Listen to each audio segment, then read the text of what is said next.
Heroes of the Environment, Chapter 4. Bringing solar power to Indian country. With solar energy, we can be independent. Debbie Tewa, solar electrician, Hopi Indian Reservation, Arizona. Until she was 10 years old, Debbie Tewa lived with her grandmother in a 3-room stone house in a remote area of the Hopi Reservation in Arizona. She remembers exploring the desert with her cousins and swimming in little ponds.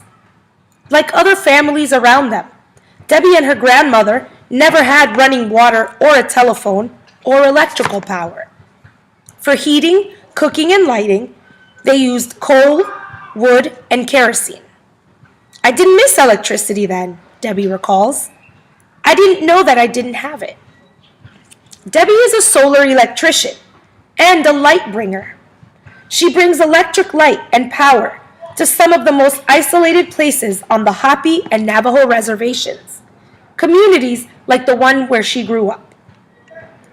I can identify with the people I'm helping, she says. I really understand their excitement when they turn on a light for the first time. Hopi land has been home to Debbie's family for many generations.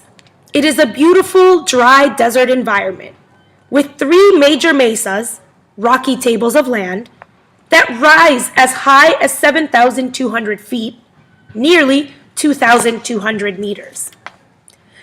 Surrounding the mesas are low-altitude deserts and gullies. Most people live either in the 12 traditional villages on top of the mesas or in modern communities below. The high mesa villages are famous around the world for their culture and long history. Old Orabi, for example, is believed to be the oldest continuously inhabited community in the United States, established more than 850 years ago, around the year 1150. Many Hopi households are connected to the electrical grid, which means they get electricity from the power company's lines, like most city dwellers all over the country. But several 100,000 households on the 1.6 million acre, 647,000 hectare reservation are too far away from the power lines to hook into the grid. Debbie was in the 4th grade and living with her parents off the reservation when she first had electricity at home. I liked being able to study at night and watch TV, she remembers. She started thinking about how she could help bring electricity to places like her grandmother's community. After graduating at the top of her class from Sherman Indian High School in California, Debbie returned to the Hopi Reservation, where she took a job helping other young people find summer work. One day, a woman came to the office to recruit boys to attend trade school. "Can girls go too?" Debbie asked. When the woman said yes, Debbie jumped at the chance. "We could choose electricity or plumbing," Debbie remembers. "At first, I chose plumbing because I was scared of electricity. And then a couple of Hopi classmates wanted me to come over to electricity.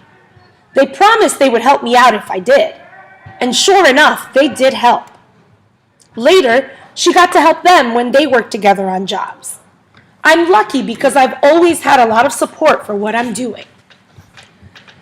Debbie's next big opportunity came in 1987 when the Hopi Foundation, created by Hopi people to improve life on the reservation, started an organization called Native Sun. The idea was to bring energy to isolated Hopi communities in a way that would fit in with their traditional way of life. Solar energy seemed like a perfect solution. It didn't cause the pollution and health problems that coal power plants did. It was silent, it was easy to install, and it required very little maintenance. Best of all, since the energy was coming from the sun, it was renewable energy, meaning the supply wouldn't get used up. Solar power would also enable Hopi households to be energy independent because they wouldn't have to rely on energy from power companies outside their land. To spread the word about solar energy, the Hopi Foundation recruited several members of the tribe who could speak the Hopi language. One of them was Debbie Tewa. Part of Debbie's job was to teach people about solar energy, how to choose the right solar electric system, how to use it, and how to take care of it. I wanted them to feel that it was theirs. But first she had to get people interested. Debbie set up demonstration solar power systems in 3 villages on the mesas. People came to see how solar panels could be wired into their houses so they could have electricity. A 90-year-old woman was amazed that she could flick a switch and a light would come on. A seamstress could use an electric sewing machine. Kids could do schoolwork and watch TV at night. And they didn't have to pay for the new system all at once because the Native Sun offered loans to their customers. When people wanted to try it out, Debbie loaned them a small trailer-mounted system for a week. This helped them decide how large a system they wanted, and then Debbie would drive out and install it. She would strap on her tool belt, climb up a ladder onto the roof, and go to work. Sometimes she would be on top of a 200-year-old stone house, looking out over 100 miles of low desert and high mesas. In the next few years, Debbie installed more than 300 solar panels on Hopi houses, and people on the reservation started calling her Solar Debbie. She also installed solar panels on the neighborhood Navajo reservation and trained other electricians, especially women, in places as far away as Ecuador in South America. Debbie has 4 solar panels on her own house on the reservation. That's enough for lights and TV. It's not like the power lines bring, she says, but it's enough. For people like Debbie's aunt and her aunt's 90-year-old neighbor, who had never had electricity before, solar power has made a life-changing difference. They no longer have to read by the light of a propane lamp. But best of all, they know that they have control over their own electricity. When you get your own solar electrical system, it's yours, Debbie explains.